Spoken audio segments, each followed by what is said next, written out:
சென்னை அடுத்த நெம்மேலியில் களநீரை குடிநீராக்கும் திட்டத்தின் விரிவாக்க பணிகளை முதலமைச்சர் விஜய் ஆய்வு செய்து வருகிறார். அண்மை செய்தியாக பார்த்து வருகிறோம்.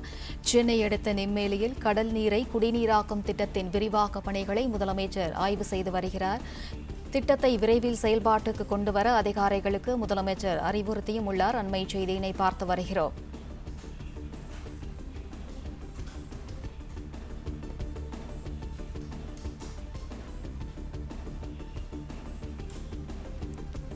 கடல் நீரை குடிநீராக்கும் நிலையங்களை சிறந்த முறையில் பராமரித்து பொதுமக்களுக்கு தட்டுப்பாடின்றி தொடர்ந்து குடிநீர் வழங்கிட முதலமைச்சர் அறிவுறுத்தியுள்ளார். கூடுதல் விவரங்களை வழங்குகிறார் செய்தியாளர் பாண்டியராஜன்.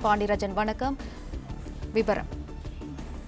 தமிழ்நாடு முதலமைச்சர் விஜய் அவர்கள் இன்று சென்னை பெருநகர குடிநீர் வழங்கல் வாரியத்தின் சார்பில் செங்கல்பட்டு மாவட்டம் நெம்மேலியில் இயங்கி வரக்கூடிய 110 MLT மற்றும் 180 MLT உற்பத்தி திறன் கொண்ட கடல் நீரை குடிநீராக்கும் நிலையங்களின் செயல்பாடுகளையும், பேரூரில் 5814 கோடி மதிப்பீட்டில் அமைக்கப்பட்டு வரும் நாளொன்றுக்கு 400 மில்லியன் லிட்டர் உற்பத்தி திறன் கொண்ட கடல் நீரை குடிநீராக்கும் நிலையத்தின் திட்ட கட்டுமான பணிகளை ஆய்வு மேற்கொண்டார். அதன் பிறகு அரசு சார்பில் சில தகவல்களும் வெளியிடப்பட்டிருக்கிறது.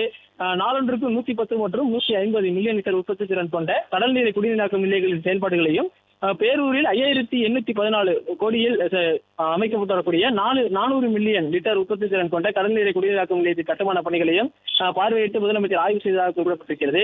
பெருநகர சென்னை மாநகராட்சிக்கு உட்பட்ட பகுதிகளுக்கான குடிநீர் பூண்டி, சோலாவரம், பழவேரி மற்றும் கண்ணன்கோட்டை, தேர்வாய்க்கண்டிகை, செம்பரம்பாக்கம், வீராணம் ஆகிய ஏரிகளின் மூலமும் நெம்மேலியில் உள்ள 110 மற்றும் 150 மில்லியன் லிட்டர் உற்பத்தி திறன் கொண்ட கடல் நீரை குடிநீராக்கும் நிலையங்கள் மூலமும் நாளொன்றுக்கு 1230 மில்லியன் லிட்டர் குடிநீர் தற்போது வழங்கப்பட்டு வருவதாக குறிப்பிடப்பட்டிருக்கிறது. இந்நிலையில் பொதுமக்களின் தேவைக்கேற்ப கூடுதலாக குடிநீர் வழங்கும் பொருட்டு பேரூரில் 5814 கோடி ரூபாய் மதிப்பீட்டில் 400 மில்லியன் லிட்டர் உற்பத்தி திறன் கொண்ட கடல் நீரை குடிநீராக்கும் திட்டமான பணிகள் நடைபெற்று வருவதாக குறிப்பிடப்பட்டிருக்கிறது. தமிழ்நாடு முதலமைச்சர் அவர்கள் இன்று ஆய்வு மேற்கொண்டதன் அடிப்படையில் பேரூரில் அமைக்கப்பட்டு வரும் நாளொன்றுக்கு 400 மில்லியன் லிட்டர் உற்பத்தி திறன் கொண்ட கடல் நீரை குடிநீராக்கும் நிலையத்தின் கட்டுமான பணிகளை ஆய்வு செய்ததாக குறிப்பிடப்பட்டிருக்கிறது.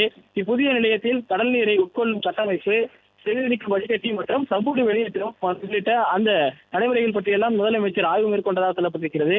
கடல்சார் பணிகளாக 2500 மில்லிமீட்டர் விட்டமுள்ள பொருட்கள் அதில் பயன்படுத்தப்பட்டிருப்பதாகவும் அந்த செய்தி அறிக்கையில் குறிப்பிடப்பட்டிருக்கிறது.